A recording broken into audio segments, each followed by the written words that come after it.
I'd like to call the October 21st, 2014 Longmont City Council session to order. This is a study session. Could we please start with a roll call? Mayor Coombs. Here. Council members Bagley. Christensen. Here. Finley. Here. Levison. Here. Moore. Here. Santos. Here. Mayor, you have a quorum. Okay. Let's stand for a pledge of allegiance. I pledge allegiance to the flag of the United States of America and to the republic for which it stands, one nation under God, indivisible, with liberty and justice for all. Hey there. Time for first call. Public invited to be heard. The first person is Tom Brophy and Gail. Yeah. So is this like a duel? Okay.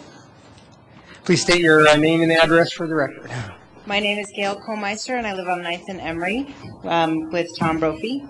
And I'm here to talk about curbside composting in hopes that Longmont gets some of that. I was happy to move into Boulder County because I know there's a lot of that in the majority of the cities in Boulder County. And I was really excited to hear that it's a possibility here. So I'm here to say, as a new homeowner and love the city, I would love to see that be a part of it.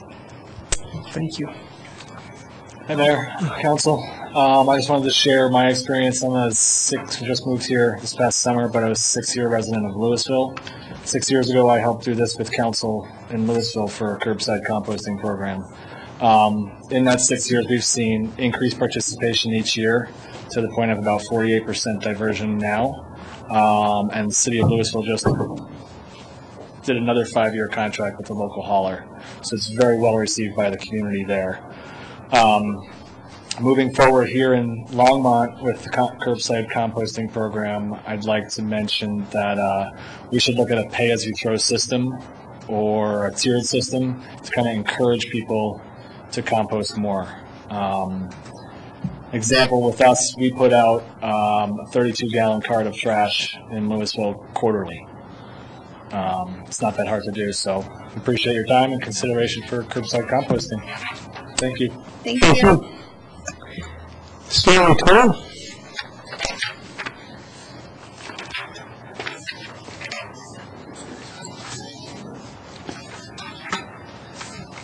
Hello, my name is Stanley Toll. I'm a longtime resident here in City of Longmont.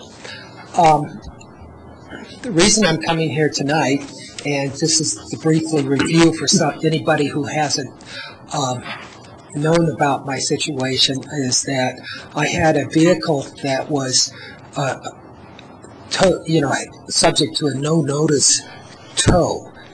And when I went to the city manager's office asking for either immediate, some way to get my tools and stuff back because I was put out of work without this vehicle, and also I was telling him I haven't been cited, and that the state law requires that people be cited if the city is going to confiscate any sort of property from somebody. In other words, you have to be able to go to a court and say, I'm not guilty of this violation for which you have confiscated my property. What I've done is I've gotten all the council members a copy of some of the information from the Colorado Criminal Justice Reform Coalition.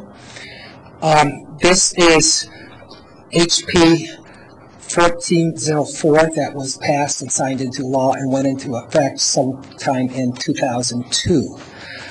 This state law requires that whenever you seize somebody's property, that it is accompanied by a criminal charge. And if there is no criminal charge, the property has to be immediately released. I was sitting in the city manager's office, and instead of him either giving me a hearing or having my property released according to this state law, they called the police and had me thrown in jail. And, I think the city really needs to abide. Now, I had a toll hearing scheduled, but this, according to this statute, it's supposed to be this stuff is supposed to be decided in district court. And so I'm going to put in a motion that this case be transferred up to the district court. And hopefully there's no objections from the city. Thank you. Thank you. Mr. Boston.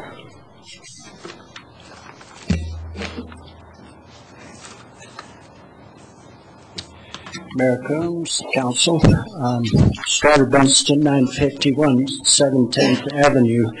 I didn't know Stanley was going to be down here, but I'm quite familiar with his journey with the city of Longmont over many years, and I know both sides of it. And one side of it is that there have been times when he has been targeted or not allowed legal procedures to mitigate whatever else is going on. So I hope you'll give consideration to this, to what he brought up. Also, today, William Bradley of the New York Times, the Washington Post died. And with him goes a legacy with Catherine Graham of serious reporting in newspapers in this country, which tragically seem to be absolutely disappearing. And a democracy cannot survive without a free press. Keep that in mind seriously. We have currently the whole Ebola game. The person running for senator in New Hampshire said that, ISIS is going to bring Ebola across the border in Texas, and they're going to walk up to New Hampshire and infect everybody as a terrorist act. That's how insane the political game is going on with the flooding of big money, and especially secret money, and caused by the Supreme Court. And on top of that, they just ruled over the weekend, 5 o'clock in the morning on Saturday, that 600,000 citizens of color in Texas will probably not be allowed to vote. I wonder what's going on with that game. Let's pay attention to what's going on, and even with the pettifogging and petty issues going on in political campaigns, let's keep in mind that many of us are trying to keep a democracy functional in this country. It's absolutely impossible with big money, secret money, and corrupt politicians. Thank you. Thank you. Is there anybody else in the audience who'd like to speak at this time? Okay, seeing no one, I'll close public invited to be heard.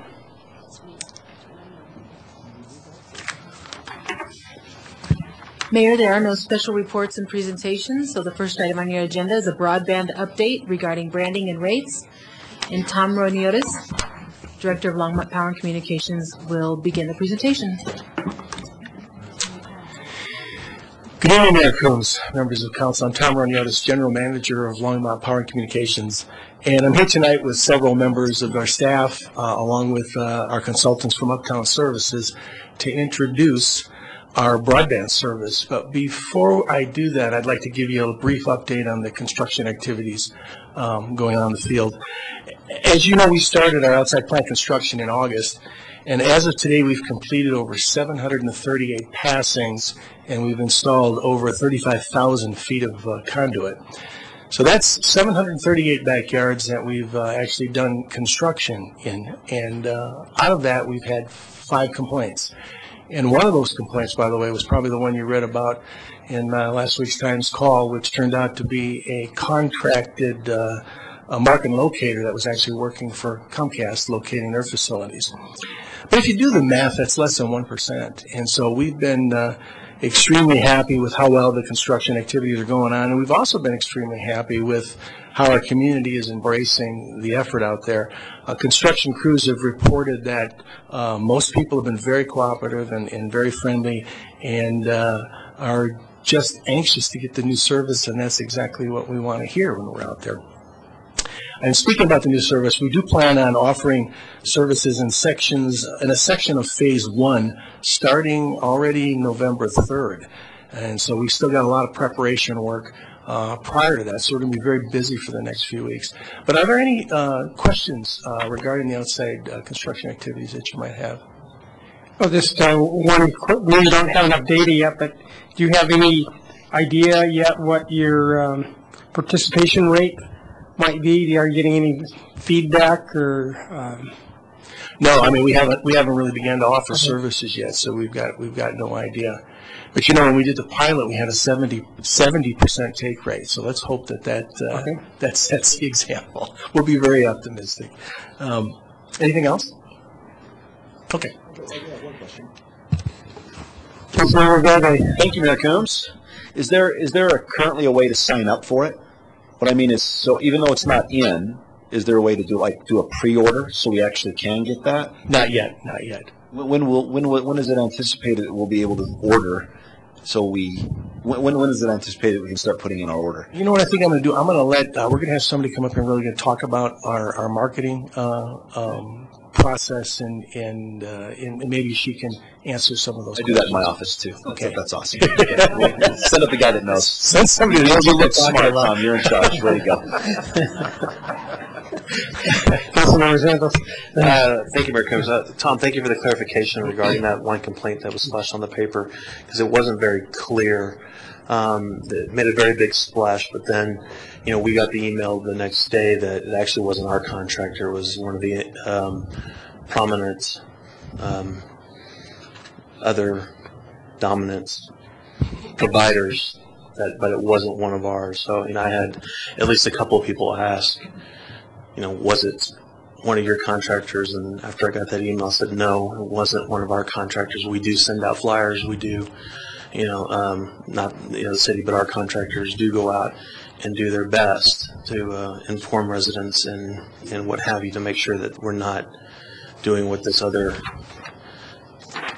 provider was doing. So not that it was in the paper again, but I went back on my own personal social media and did put out that message. So thank you for that clarification, because it wasn't very clear later on in the paper. Thank you. Okay. Like I said, we're going to be very busy, but we're also excited because we've all been working on this for a very long time. And when I say all, I'm not just referring to LPC.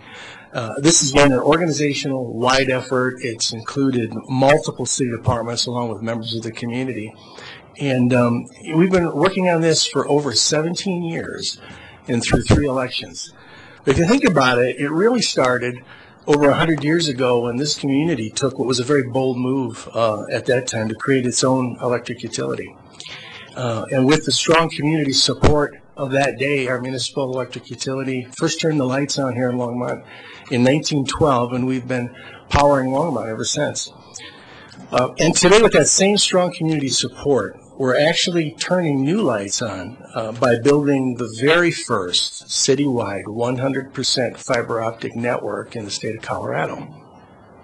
That's because the new network actually transmits information over beams of light directly to and from our homes and businesses.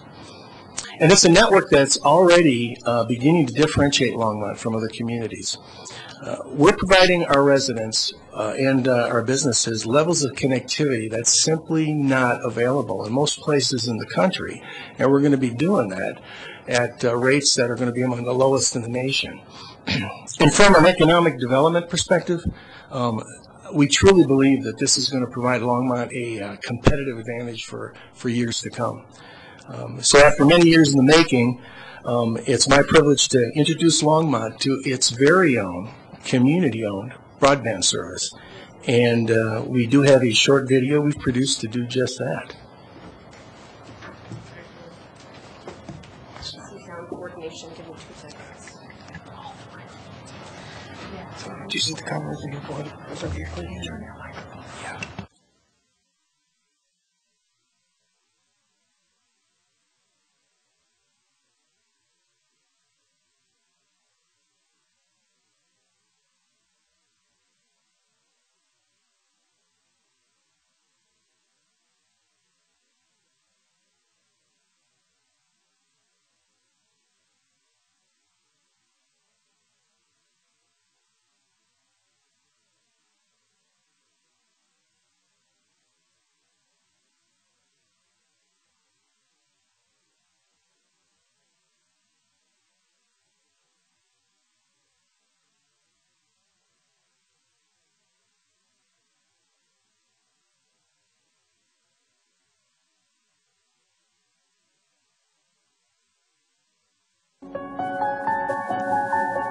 Lines. They mark our achievements and measure our growth. They guide us safely ahead. Lines are what give us shape, form, and definition. They connect the dots and even the stars. Truth is, we depend on lines. And in Longmont, we like to draw our own. It's part of our independent spirit. It's in our history and our heritage.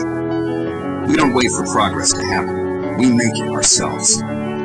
We talk about it, we vote on it, and we get it done. Over 100 years ago, we built lines to carry our power, to light our community. Now, our light and our lines have come full circle.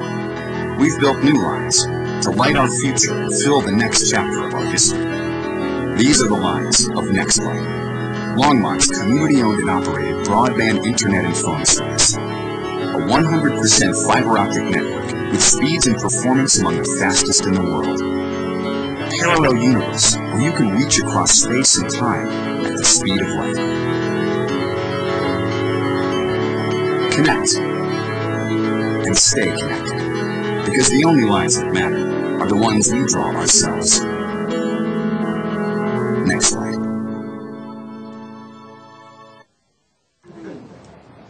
Welcome to Next Light. Now to talk a little bit about the development of the brand and our upcoming marketing efforts, I want to introduce you to Marisa Jarre. She's LPC's Web and Digital Media Specialist.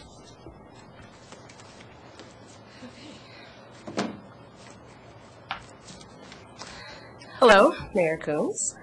Hello, members of council. Sorry. My name is Marisa Jarre. I am the Web and Digital Media Specialist for Longmont Power and Communications. And as Tom said before the video, we're going to talk just briefly about our branding and marketing plans for Next Light. So I understand that you've been through a branding process before, and so I'll just briefly touch on how we've developed Next Light to this point, and then I'll go right into our messaging. So when we started this process, we wanted to understand exactly who we wanted to be in the marketplace, right? How we wanted to differentiate ourselves and what was important to our customers. What promise do we want to leave them with? When it comes to name development, we worked with other employees to get ideas. We knew we wanted to be unique. We wanted to be Longmont specific. We wanted to tie with the brand of the city of Longmont. We wanted something that touched on Longmont's history, but also propelled us into the future. For messaging, we took a lot of the ideas that came out of our first brand foundation discussions, formulated them into some more cohesive thoughts, and then took them to some focus groups, some residents and citizens here of Longmont to understand what people know, what they don't know, what they want, and what they don't. And so I'll go straight into the messaging, right? So one of the largest messages we're putting out there right now is that Next Light is fiber. It is the only 100% fiber optic network in Longmont. And to illustrate that point, this drawing here shows what our network looks like, right? Fiber from beginning to end. These are two drawings that illustrate the traditional networks, right? A DSL and a cable. You can see that there's fiber in the beginning, but it doesn't go all the way to the premises. And why does that matter? Because Next Light is fast, right? Fiber optics have virtually unlimited bandwidth. They're limited truly only by the computers on either end of the network. Several of the messages we're going with are connect at the speed of light. More importantly, connect at the speed of your life, right? A connection so fast you won't have to think about it, or you can only focus on the things that you're doing with it. Next slide is local, right? This is another message we're putting out to the community. We're community owned. Because of that, we're keeping dollars local, right? We're recirculating them into the community. Everything about our service from start to finish is here in the community. Someone has a problem, they can walk through our doors and ask us a question. Next slide is reliable. So sort of twofold here. The first is sort of a brand equity, right? Using the brand equity from LPC, the fact that we've been providing reliable electric for over 100 years.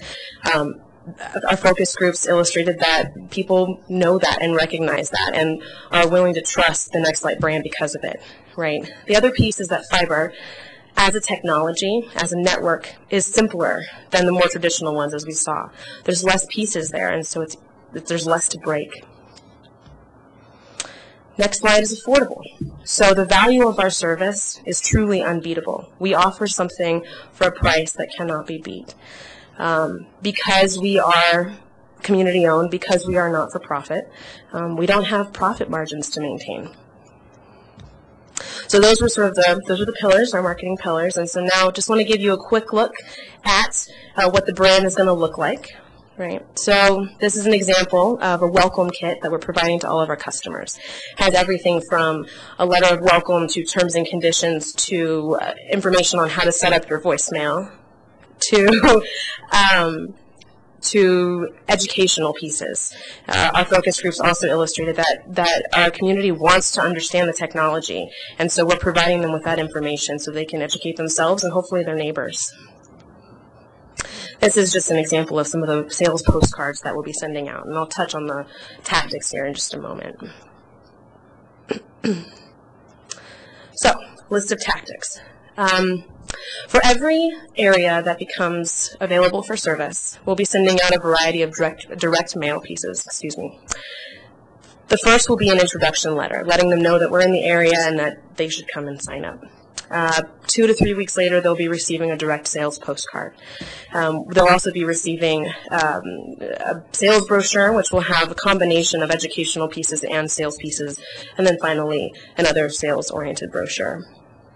We'll be updating the city website, LPC pages and main city pages, with information on project progress, how people can sign up, when they can sign up, if service is available in their area, educational tools, and this will be sort of a slow rolling process, and as we learn what information people need, we'll continue to add to that digital presence.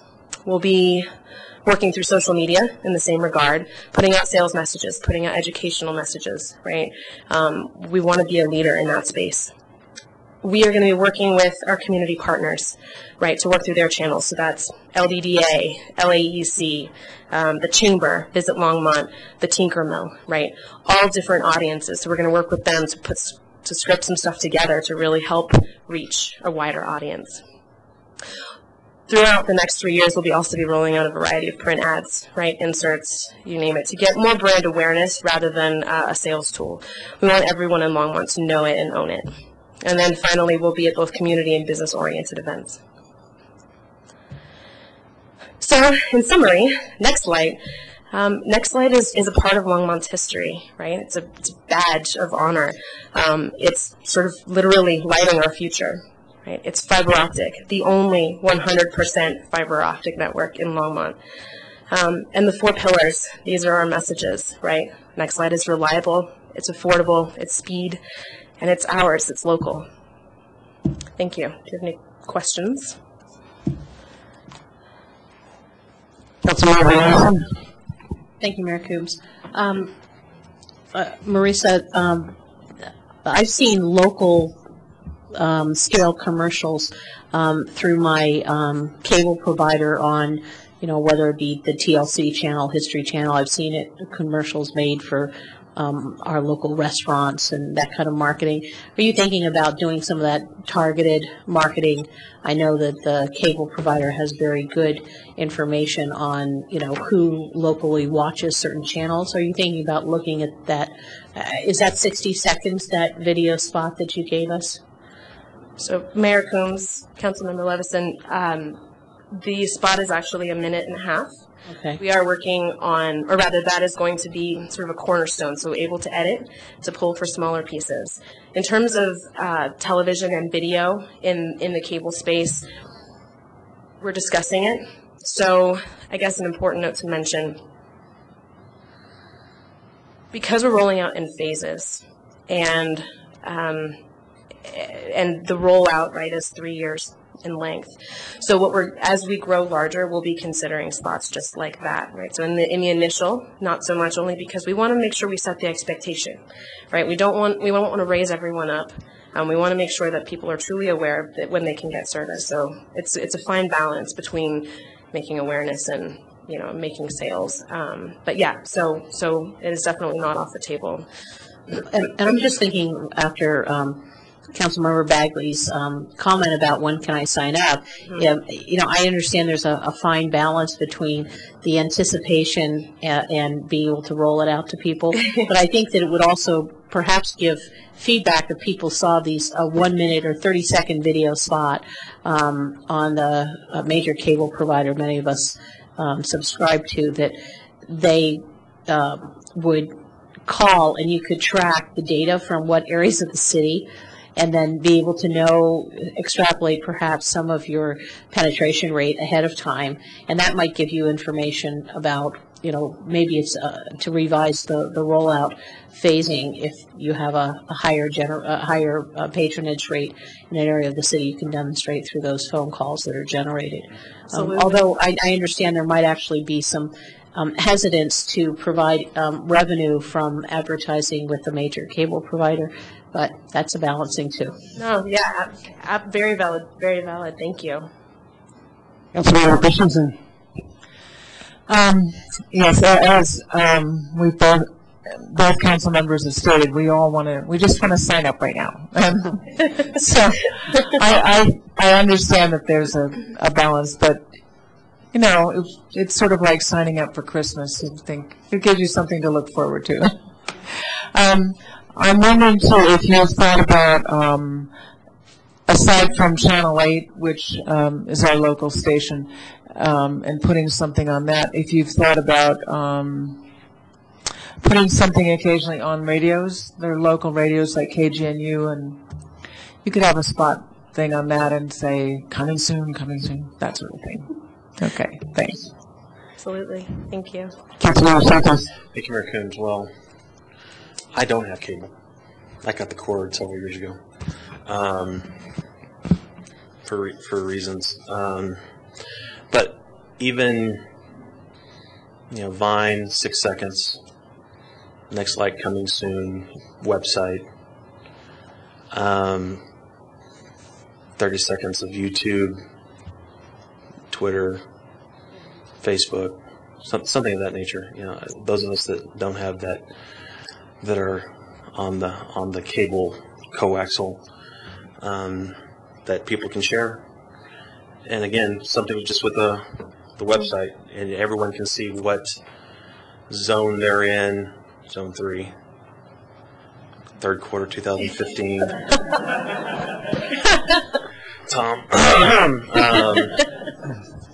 But I mean, it's something like that, so folks know where exactly they are. Coming soon. Next light's coming to you. I'm not in the marketing business, but I mean, again, I know the slow rollout is key, but just something so people ask, where is it coming out? They've seen the map in the paper, but not everyone gets the paper. Mm-hmm. And I always say, just go to LPC's website. You'll see the zone. You can see where you're at. And something like that. We're all excited, and I keep telling folks, if you sign up, from what I understand, if you're a charter member, it's a gig for $50. You can't beat it. So, as Councilmember Bagley said, where's the pre-sign? I'm ready to go. Thank you. So, Mayor Coombs and Council Members Santos, you're awesome. Thank you. We need people just like you. That's excellent. Thank you for that. Councilmember Bagley. Thank you, Mayor Combs. You're good, lady. On one hand, I was being serious. I'd love to see us pre-sign up, but I guess I would also counsel you don't listen to any of us. Meaning that if you look back 2.5 years, the city, and especially you, Tom, going from legally not being able to do this, getting a vote out, winning that vote, overcoming, the Comcast, opposition, seeing, where we were and where we are now just tonight with your cool logo and, the rollout and the welcome packages. I think you guys have done a phenomenal job, and just stay on track, follow your instincts, do what you've done with LPC, and just go nuts. I just can't wait. So just keep up what you're doing. Good job. Thank you. Well, I just want to speak from personal experience. I was fortunate enough to own a business where the cable went right down the back alley when they redid the alleyscape, and they had the fiber was right there, and we were able to be one of the first half dozen businesses or so to actually get connected, and it's just been super reliable, super efficient. It's just was head and shoulders above anything else we've ever had, so we just love our service. So thank you. Councilmember Levison? But I want to point out, his business may have gotten access, but none of us personally are in the first phase, are we? So when you talk about not doing it for council, you really made sure you weren't doing it for council. We weren't getting any first-line advantage. I want everybody to know that. A lot of people are going to get the service before we will. And in fact, it will probably destroy my marriage because my husband will never not work all weekend. So thank you very much. One thing I think we could do is, if we want to come up with a Next Light theme for the City Council holiday lights, we could extrapolate your little bands of fiber, and perhaps we could make that our City Council theme for our entry into the parade. So I'm throwing that out as an idea to fellow council members, and maybe we can help you work on that marketing a little bit. So any other creative ideas we can do to maybe during the parade move that forward, then absolutely, let us help you. Thank you. Maybe we could have a Next Light 5K race at Macintosh Lake. You're the only one Councilmember Finley. Thank you, Mayor Coombs. I was just going to say what Sarah said. We've been thinking about some kind of costume because the theme for the parade is lights. And some fibery sort of lights that we could even give out to the people at the parade would be cool. Really. You're doing a great job. Thanks. Thank you. And I agree. Councilmember So 6. That's it.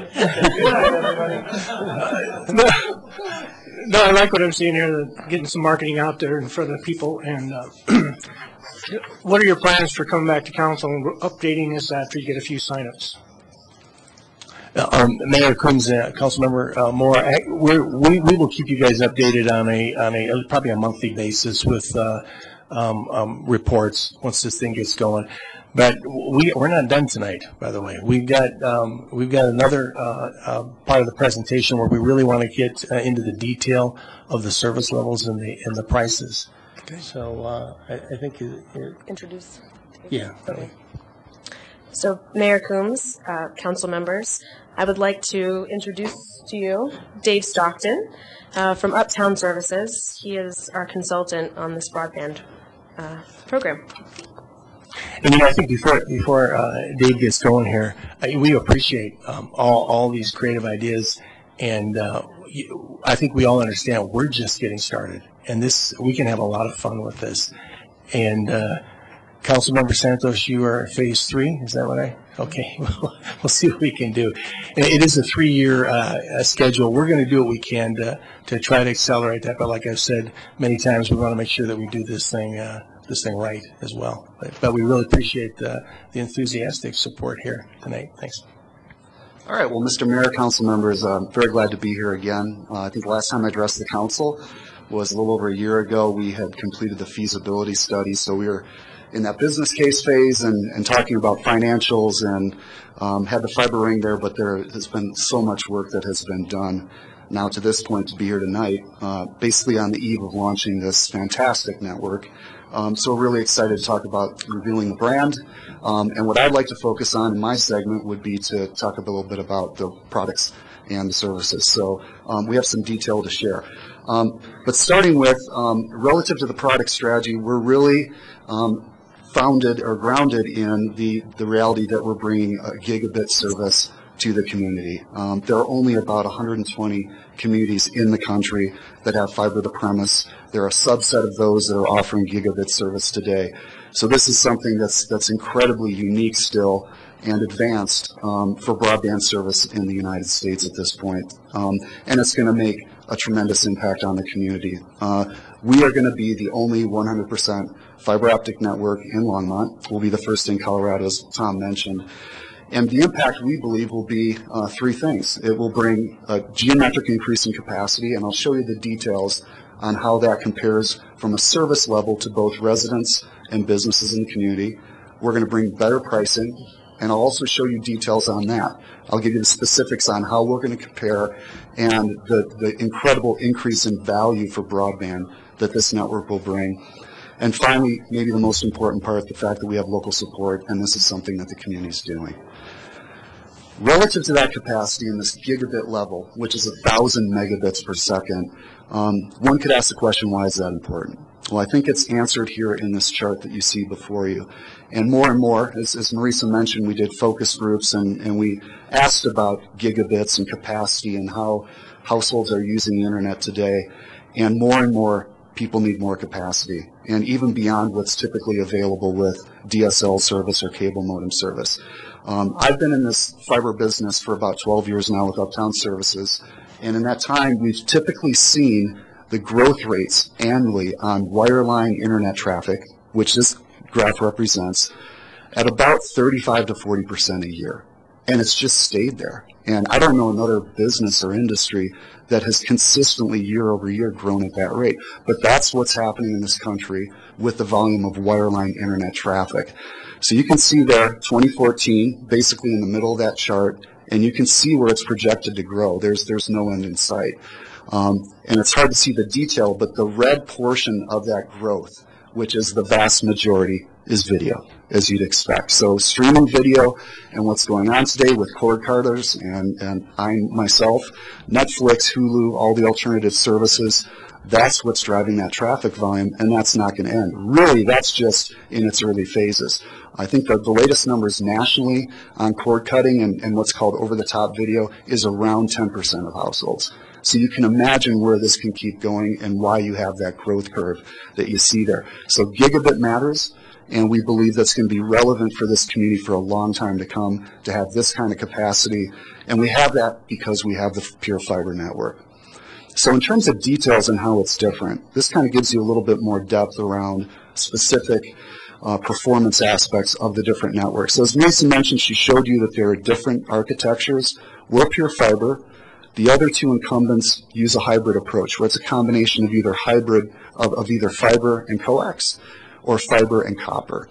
Our service can have downstream internet capacity of up to 2.4 gig. Okay, that is the GPON standard, Gigabit Passive Optical Network. That's the architecture of the fiber to premise network that we're putting into place. And the other impressive aspect of it, that's downstream, is the upstream capacity.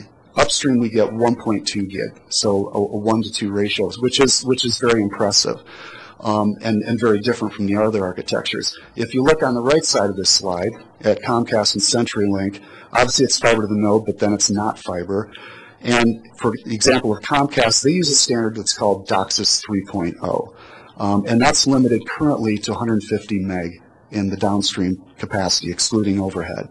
CenturyLink uses a DSL architecture called ADSL2+, and that's limited to about 24 meg, and it's also distance sensitive from the central office. So the bottom line is, in most areas of Longmont, what you'll have in terms of Nextlight coming into the market is we'll be able to provide a gig symmetrical to households, both directions. Whereas Comcast today, their top tier is 105 meg and 20 meg upstream. CenturyLink, 12 meg, and I believe that should be 24 meg, and then about 896K in the upstream. And so in terms of capacity, and you look at the upstream, a tremendous difference. And upstream is becoming more important, because upstream is what you use for Dropbox, uploading documents, photo sharing, etc. So in terms of what the difference is, it's geometric, about an 8-fold increase over what's the best service on the market today. I'm going to go into some detail on the pricing of these services and tiers. But before I do that, one thing I want to mention is we're going to look at really just a piece of what we call a rate card or the service set for standard internet service.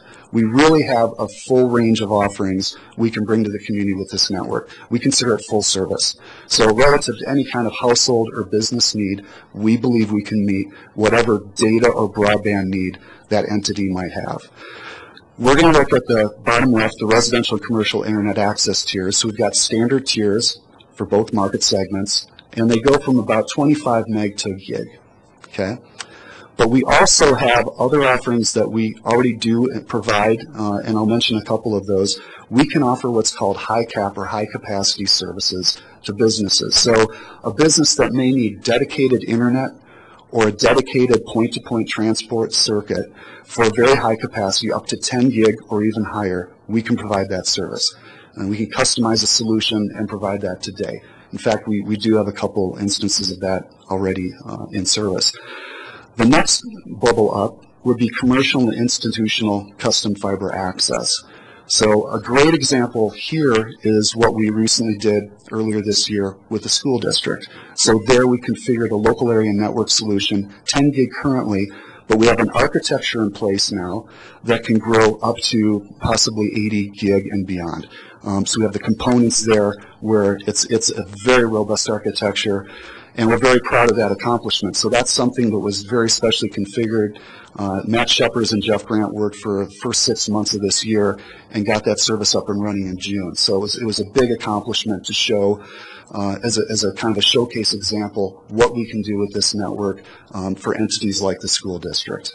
So, and what it means to the school district, and from a layman's perspective, is prior to this they were actually somewhere in the neighborhood of 90 to 95% capacity on their existing system. They're actually at 5% capacity now, and they saved $100,000 in the process in bringing this together. So, what it means for an entity that large is drastic changes in the capacity of the system and cost savings. And so I actually had a conversation with the superintendent about this and the performance that they're seeing, and they're really excited about it and what it's bringing to the schools. And then the final bubble is, we don't have this today, but it's a possibility. We could, through carrier partnerships, even go beyond Longmont for regional transport. So we could be the link in the circuit that's in Longmont and then partner up and provide service even beyond through a partnership with another carrier, whoever that might be. Okay, so how is NextLight Internet better? Well, we see a number of advantages relative to our service that we'll introduce in a moment here. First and foremost, of course, is speed. We have incomparable capacity, and that will remain that way, as Marisa and Tom both mentioned, I believe. With the fiber medium, we can upgrade the electronics. We even foresaw that in the business case in year 10, where we can upgrade electronics, but once you have that fiber in place, we can grow the capacity over time. So when GPON having 2.4 gig goes to a 10 gig capacity as a standard, we can go there, and we don't have to tear up the network. It'd be a forklift upgrade. We believe we have the best value, and I'll show you that. We believe the proof is in the numbers, and we have those numbers for you tonight. We believe we have the reliability.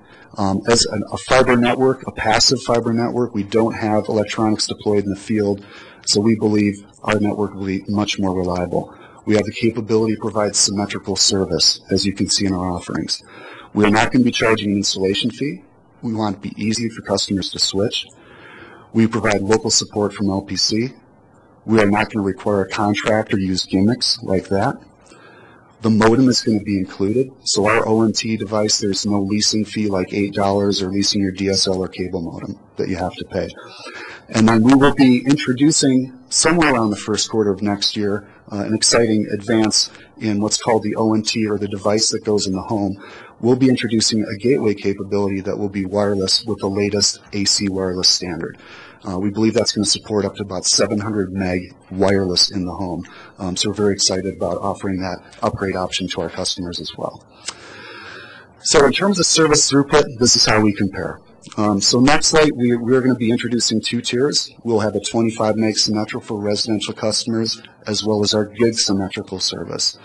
And this will change the landscape of the kind of capacity that's available to homes in Longmont. In terms of our tiers, this is how we've designed it. So our pricing will be for the 25 meg symmetrical, $39.95 a month. And then we will offer 1 gig for $99.95 a month. Now we are going to be offering an incentive. Essentially, we want to reward our customers that come on first and join our network as charter members. We want to encourage early adoption. We know that people are going to, yes, we have some volunteers.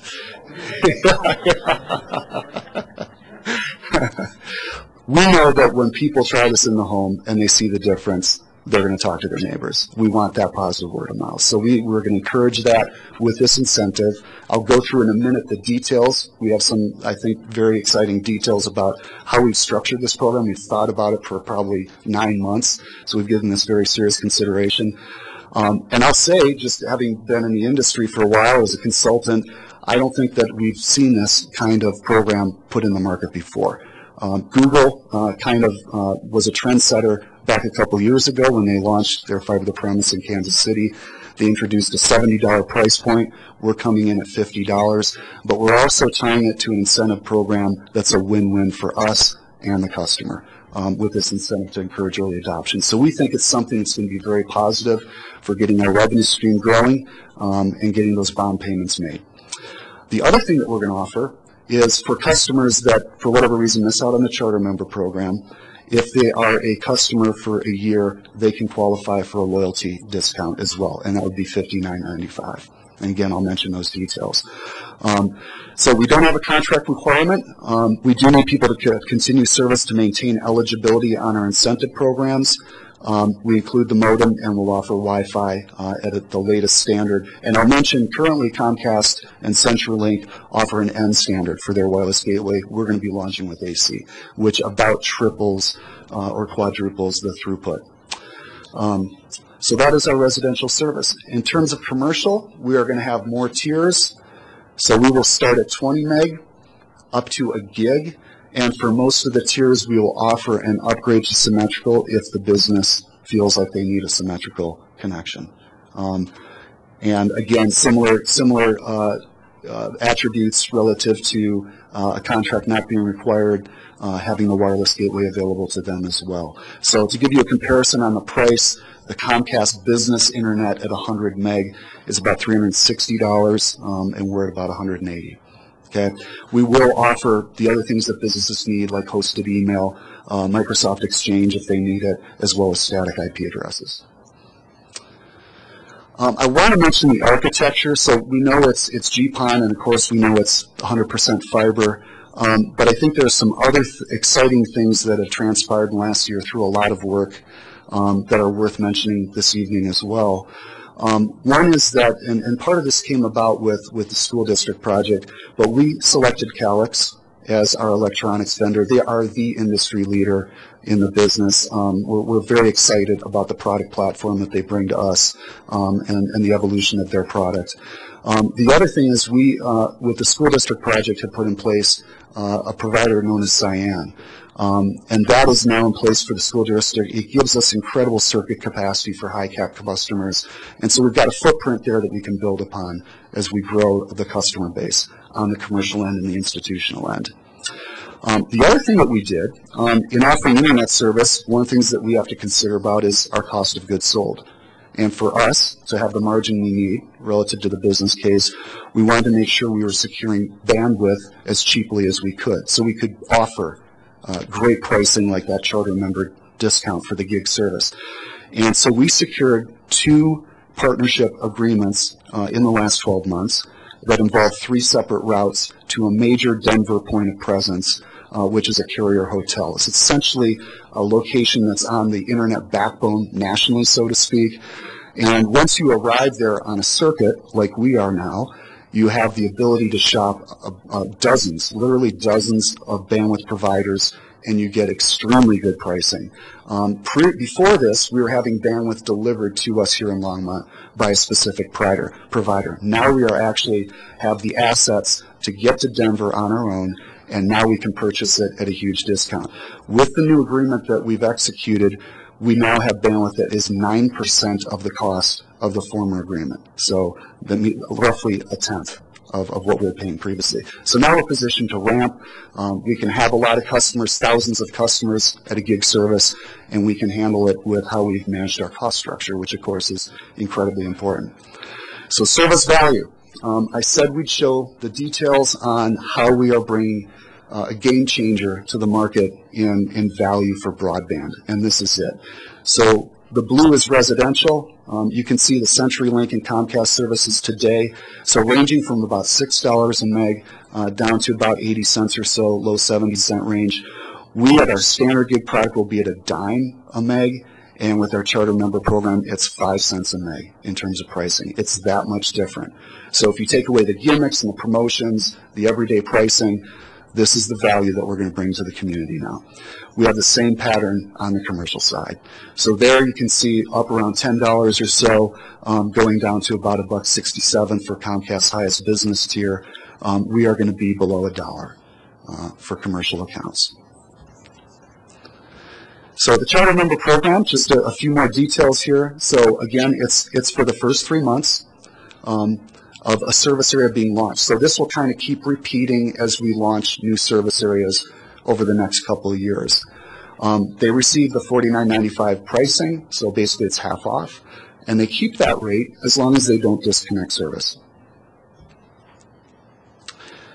A couple things that are unique. We're going to allow the customer to transfer that pricing to a new address if they move within Longmont. We are also, if someone's a homeowner, going to allow that homeowner to transfer the service to the new homeowner as long as the new homeowner takes service at the time they disconnect. We want to make sure that we keep service in that home, and so we're going to offer this discount for the new owner as well. And we think that just reflects the value in the community of buying a home where you have fiber to the premise in a city like Longmont. The loyalty incentive program, similar design. Here, what we're doing is if you miss out, you have the gig service for a year, we will give you a special reduced rate of $60 a month. Okay, and similar in terms of being transferable, this one just doesn't transfer to a new owner of the house, but otherwise it's very similar. We also are offering voice service. Obviously, the exciting part is the internet, but we do have voice service as well. So briefly, just to mention our residential services, we're going to offer a package of home phone with features for $25. The customer can upgrade to unlimited long distance in all the U.S. and Canada for $3 a month, the usual features and all that good stuff. So very common product structure here today with our digital voice service, and that's something that we'd like to get customers into as well. Same thing on commercial. We've kind of got 3 categories of commercial service. So we can offer a regular digital business line. So if someone doesn't have equipment but just needs a couple of lines for their business, we can do that. Next level up is we can offer what's called digital PRI, which stands for primary rate interface. It's essentially a digital trunk line that can go into a phone system that sits at a business. That could be what's known as a key system or a PBX, but that's just a phone system that gives some intelligence and abbreviated digit dialing, transferring, all that good stuff at the business. We can offer those lines as well. And then finally, the newest thing with internet-based voice service is what's called hosted PBX, where that functionality moves into the cloud. And so we can also offer that. So we're excited that we have that ability too. So our keys, we're now ready to launch. We're kind of building on, I think, a presentation that you saw a few weeks ago where Neil Shaw, who's the other half of Uptown, talked about the engineering process and how we're designing the network for simplicity, a lack of splicing, and cost savings. We're also building on TCS Construction's process and their expertise in science that they are bringing to how they built this network. Tom mentioned the statistics on how low the complaints are. And so next up, we're looking for rapid customer adoption. So we want to get out there. Maurice has presented that marketing program. We want to make people aware. We are going to be doing a lot of targeted marketing. So where we have service available, we will be using that with the postcards, letters, other sales brochures, targeted medium to get to that home. We anticipate door-to-door next spring. So we will be focusing that effort where we can make the sales. We're looking to provide a high satisfaction experience. Without going into the gory details, there has been a lot of detailed operational work around processes. We've put in a couple new systems that we're using to provide these services. We have new employees this week that are going through training, so a lot of work has been done there. And we want to have excellent customer care. And then finally, as you've guided us as well, constant communication. So we want people to be aware of how we're doing on the construction schedule and making sure that people know this is coming so they don't enter into some contract with one of the other providers. So that's all I have, so I'm happy to entertain questions. Thank you, Mayor Combs. So I guess, first of all, thank you very much. Very informative. I guess I've got a global question, concern for Longmont, and then I've got a specific question, concern for me and Councilmember Santos, of course. He wants it third tier. You know, I'm just thinking out for you, buddy. Just third phase. Yeah. So my question is, so I love the idea about the charter membership, etc. But in the past, when businesses have done that, they've just really got burned. You know, like we saw it with the credit card companies, where they had 0% interest rate for life if you transfer the balances. And we just had a open meeting earlier tonight where we talked about what are the options regarding our water fees. Do we increase rates? Do we get it from somewhere else? And part of our problem is we've kept rates low while costs increase. You've got inflation, you've got other things that are happening. So what flexibility do we have in the future? Because if we're all getting $59 a month, right, lightning fast internet, but you reach a point where your costs exceed revenue, we're not getting anything. So what's the plan there? Yeah, great question. And we did look at that in detail, and maybe I can answer that from a couple aspects.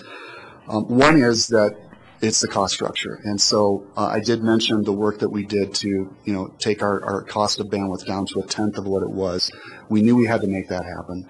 And I will say globally that bandwidth keeps going down. It's not going up. So usage will go up. So we do have that to think about. But we feel very comfortable that we are in a position where we're not going to be losing or having a margin squeeze over time. We don't see that happening. Well, I guess my point is, but if you fix it forever at $59, someday, it might not be next year or 20 years, but someday you will reach a point where inflation you can no longer be profitable. I mean, over time it will happen sooner or later. So I'm just saying, heads up, that you might not be around to deal with the problem, but it will be a problem.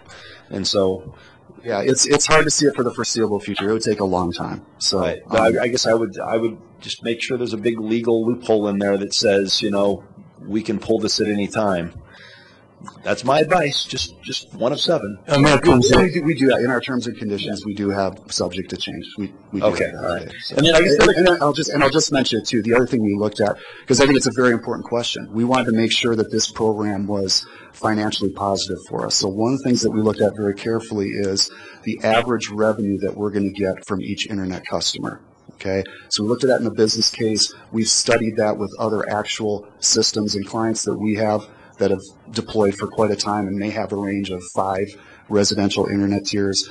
And we can see, if you average all those based on how many customers they have in each tier, what's their average revenue? We think this will be average revenue positive to what we receive, as opposed to not doing something like the charter members. So that $10 lift that we think we're going to get above the $39.95, but still is going to be such a tremendous, attraction to customers. We think that will pull us ahead of the business case, the original business case. Okay. Again, just be careful, because taking a hit in price has a ripple effect in your overall revenues. Immediately. So anyway, I'm sure you guys are dealing with it. And I would like to point out that I think what we're saying is that these aren't introductory type prices like you see from the other providers, where they're going to give you a low price and then they're going to raise the price after a year. We can't tell our folks that this is going to be the price forever. I mean, nobody can do that. We understand that. But what we're saying is that these are going to be our actual prices today, and for at least the 3 years that we're building this network out. And if everything works out right, they're going to be the price for a long time. But we can't possibly commit that these are going to be $49.95 for eternity. Just making sure. So, and if you remember when we talked about the financial model in this, we were looking at a 36% penetration rate. 36. Yes. And so one of the things that I'm keying in on is what's the penetration rate as we start moving through the neighborhoods. And so as you're above that 36% penetration rate, that's going to offset the financials that we went through and looked at what we were doing. One. Two, one of the things that was built in the financials is an upgrade in 10 years based on what happens with technology. So that was in there. And three, I think what Tom said is really important. Typically when you go into introductory offers, you come in and they say, well, it's $59.95, and then your contract runs out, and then they push you up substantially. And when they say we're going to look at this over time, it's not the massive jumps that you typically see when you run out of those contracts. And again, we're going to be watching the numbers really close because we also have bond covenants to meet. And so all of that's going to be in the mix as we continue moving through this process. Okay. Sorry. Can I ask one more question there? Go ahead. You're the boss. Okay. All right. Then can we go back? I guess my other concern is I'm really stoked about the residential rates. I'm like, hey, I can do that. But then you look at small business rates. Can we go back to the commercial? Yeah. Maybe I didn't understand. So this is the price per meg comparison. Okay, so that's in the red. So we're there at the 80 cents on the commercial versus what the incumbents have. Right, then go back. Yes. No, but you have a list of how much it would cost. These here, right? Okay, so if I wanted a gig at my law firm, I'd be paying $800 a month? Correct. No, I'm just saying that. So what I'm saying is that the 150 is between the 179 and the 400, right?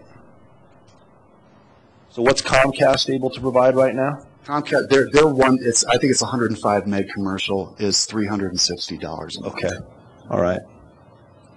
So again, we're offering a substantial discount for these services. So my next question is, and again, I haven't looked at my bill, I guess, but I guess my other question is, so would this be the same price that somebody like Seagate or an Amgen pays versus, more than likely, Grandpa's pawn shop on. Yeah. Right. More than likely not. It would depend on what kind of service they want. But if we go back to this slide here, when you talk about Seagate and Amgen, they're typically going to be moving from that lowest bubble on the left. That's the one we're looking at with the rates right now. They're going to be moving up to a dedicated kind of service with SLA, service level agreement guarantees. It's a higher dedicated capacity that they would be probably looking for. So it's a sliding scale. It's a sliding scale. Fees and service or speed. Right. And those in the industry, those deals are typically custom. So there would be a contract there. There would be a term, typically 3 to 5 years. There would be typically more substantial installation costs to recover. And it's just a different product offering. Again, because I guess what's going through my head, and I don't know if you've done the research, but I'd be curious to know that if you're trying to sell me a car, price of the car per mile per gallon, and if I walk in and I've got a budget of $20,000, and I know I can get a $20,000 car, it's only 17 miles to the gallon. But you say, yeah, but I'm going to sell you a car for half that price, and it gets 80 miles to the gallon, but I'm going to charge you, $80,000 for. It doesn't matter. It might be cheaper per mile per gallon or cheaper per megabyte, but you might be pricing out your customers. Well, we think that compared to what people have today, they're going to look at $49.95 a month for a gig service in Metroville and say, hey, you know what? It's a no-brainer. That gives me a capacity. I just, I don't have to worry about Netflix buffering. And the way that more and more households are using the internet, they're going to get it. We did test. I'm talking about more the commercial. Yeah, okay. Because my office is in Tier 1. And so I'm just wondering. Sorry, Gabe. I'm just trying to think about next week, not 2015. Okay, this is important. And let me jump in on the commercial side because we've actually had this discussion as it relates to economic development.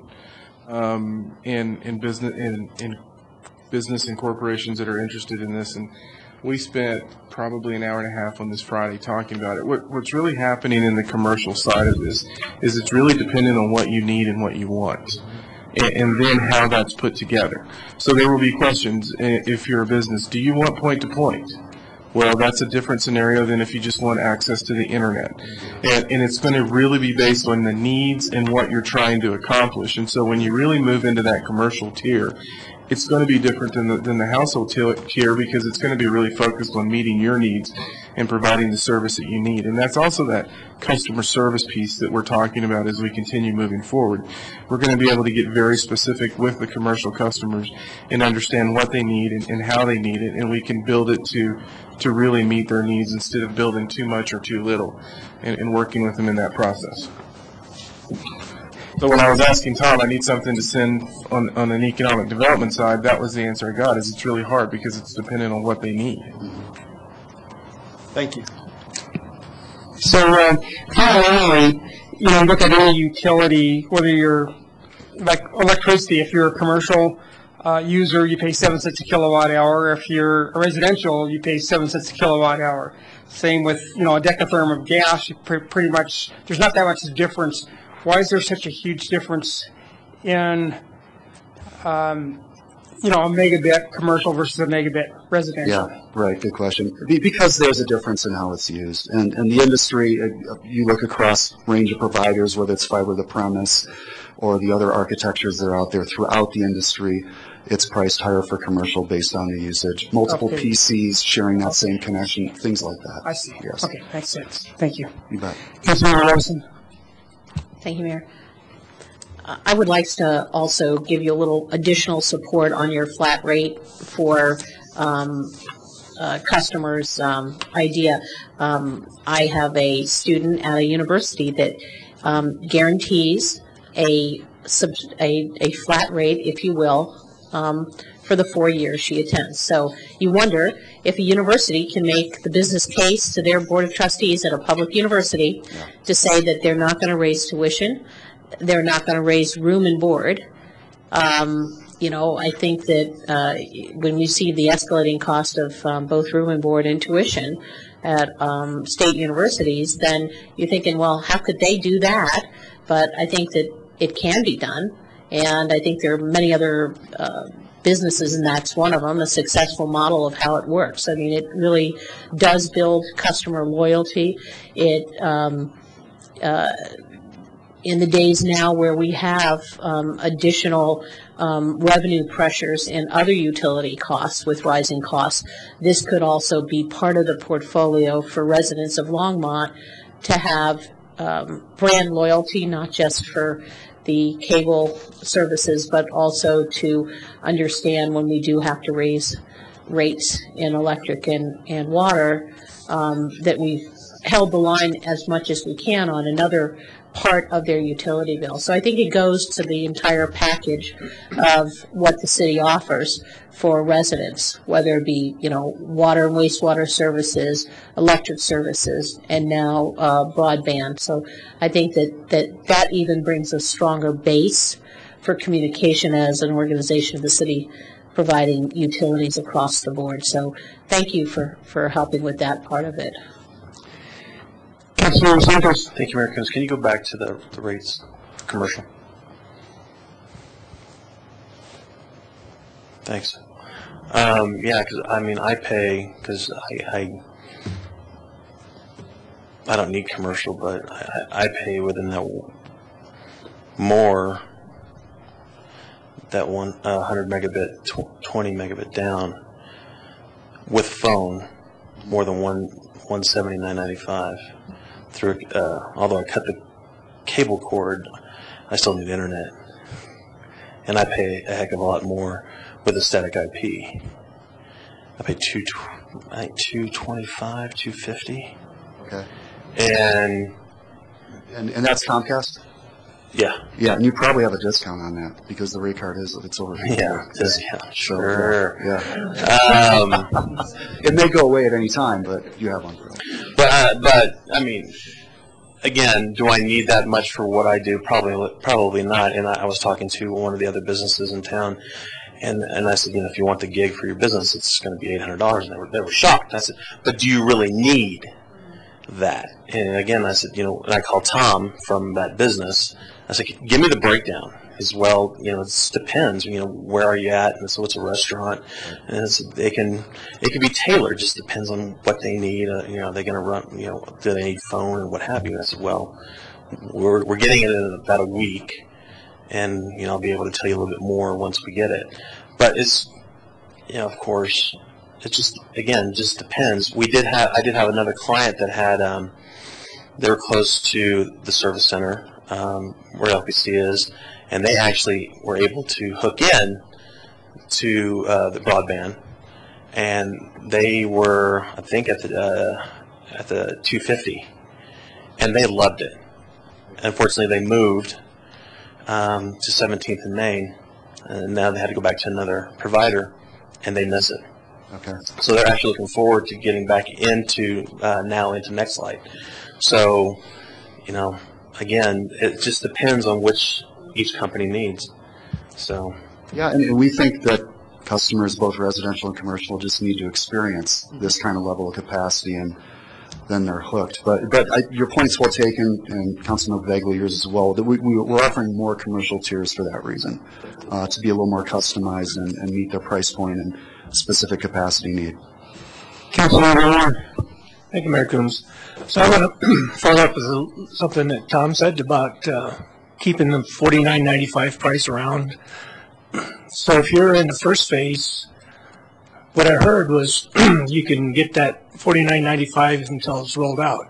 But if you're in the last phase, you might get a month of $49.95 before the rates go up. That's a possibility. Because they said, what I heard Tom say was that we can hold that price for at least as long as we're going to have this rollout until we have it installed. So that's not going to sit well with me. Well, it shouldn't, because that's not how we're going to do it. We're actually going to time the 3 months from the time that it's available at your home. Mm-hmm. So if you're in phase 6, like me and you both are, sometime in 2017, when this is offered, when we get the letter, we'll get 3 months from that point to take advantage of the offer. I was actually following up with the comment when you were talking to Councilmember Bagley about being able to hold that $49.95, and you said, well, we can hold it for at least as long as we have the rollout. Well, I was trying to make the point that, we're not saying that we can keep those prices forever, for eternity, but these are not promotional prices. These will be the regular prices as we see it today. And we feel very confident that we're not going to have to change our pricing structure for several years. So that was really the point I made. Yeah. It's a point I intended to make. Well, that's just how it came across to me. So, okay. Sorry. If other people are going to have a 3-year advantage on that, then we got to make sure that everybody gets a fair shot at the same number of that $49.95. So. One of the trends I think we're seeing is, like Dave was talking about, is we're seeing prices go down in this industry. And as this business, if it can get more and more competitive, if we begin to see more and more cities actually follow, take our lead, which I think we're going to, because we have a lot of other communities that are contacting us and talking to us about what we're doing, and this is really going to introduce competition, true competition into this type of service, and I think we'll continue to see prices go down for a while. Okay, I don't see any further comments. Thank you. Okay, thank you very much. Yep. Do you have another segment, Tom? Or? Wow. Well, thanks. Good job. So what are we signing? All right, City Manager, any remarks? No comments, Mayor, Council, other than to say I'm in phase 5. I think I'm in phase 5 too. City Attorney, any comments? No comment. No comments, Mayor. I didn't hear any mayor and council comments. You forgot that. Oh, okay, you're right. It's time for mayor and council comments. Councilmember Finley. Thank you, Mayor Coombs. I have to have a business of the week. People would be disappointed. They're waiting out there for my business of the week. I had the pleasure, or not the pleasure, I went to a place yesterday called Front Range Orthopedic and Spine. And I highly recommend them. They have over 120 years of combined experience. They're dedicated to providing the best orthopedic care and doctors that empower patients to keep their bodies in pace with their passions. I like that. So should you have bad knees or shoulders or backs, you should go try Front Range Orthopedic and Spine. I'd like to remind everybody that now is the time to sign up for, or beginning now is the time to sign up for commissions and advisory boards, and that would be wonderful. We have all kinds of openings, and we'd love to hear more public participation. So, thank you. Councilmember Ellison. Thank you. I just want to mention the wonderful event at the Senior Center Friday evening. Councilmember Bagley was there, the mayor was there, and for Inclusive Communities celebration, and it was a more sparsely attended than it has been in years past, which surprised me. However, I think there was a heck of a lot going on Friday night. I know certainly Saturday night there was a lot of stuff going on as well. I also wanted to mention that we had the CML Policy Committee meeting last week in Denver, and I have not had an opportunity yet to sit down with Sandy and go over all the ins and outs of what happened at the meeting, but we had some very rigorous discussion around several items, which a couple of which would be of interest to the council, but the staff at CML has not fully developed the policy going forward yet, so I'm not able to talk about that publicly, but we'll get a memo together with Sandy and do a report. The other thing is, I did read in the paper that the museum is hosting a sugar skull making workshop this coming Sunday, I believe it is, and so all those sugar skulls that will be decorated the week before, you have an opportunity to go and make some. So I just wanted to let everybody know that's a fun thing to do.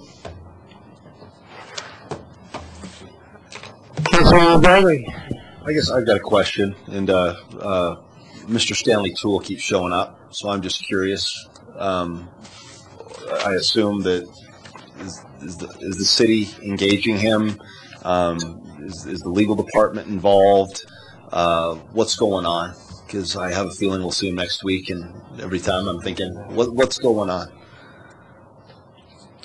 So basically where we stand in that process is, as he indicated, there is a hearing date. We did encourage Mr. Toll to talk to the prosecutor as he was working through this issue, as we do anyone who has issued a citation and moved through this, and then moved through this process. I did provide the city attorney with the information he provided us in terms of the state laws that he's referring to. But based on the conversation we had, it is a different set of circumstances compared to what the issue was that we had to deal with. Right, and I'm not referring to his incident at the police station. I'm just talking about the towing of his car. That's what you're referring to? That's what I'm referring to. Different issues involved, but we will continue discussing this and working this process. Cool. Thank you. Thank you, Mayor. I forgot to ask the burning question of the week. Where is our collection box for Halloween for the hungry? I saw a few bags in the hallway upstairs, but no official box that says, bring all your stuff for the city council. In fact, I would like to encourage everyone, whoever comes to the podium, bring a can so we don't look like total losers this year. I also want to mention there are many stores that are having very good promotional sales on canned goods that would be the targeted ones like soup and chilies and tuna, all those great high protein items that we could, yeah. The box will be, according to Sandy, the box will be in the area in front of our offices next week. Yeah, but it's got to be there sooner, right? Just bring it to She said Sandy bring Cedar's food to office. Sandy's office and Yes, we'll get all it. you out there in TV land, please help support the city council so we don't look like losers. Yes, and actually, my daughter one year did do trick-or-treating. She told me she was working on a school project, but she and one other youth council member went trick-or-treating on a Saturday afternoon. They filled an entire trunk of a car with canned goods. So your daughter will lie to you. I'll just give you the heads up. All right, this meeting is adjourned.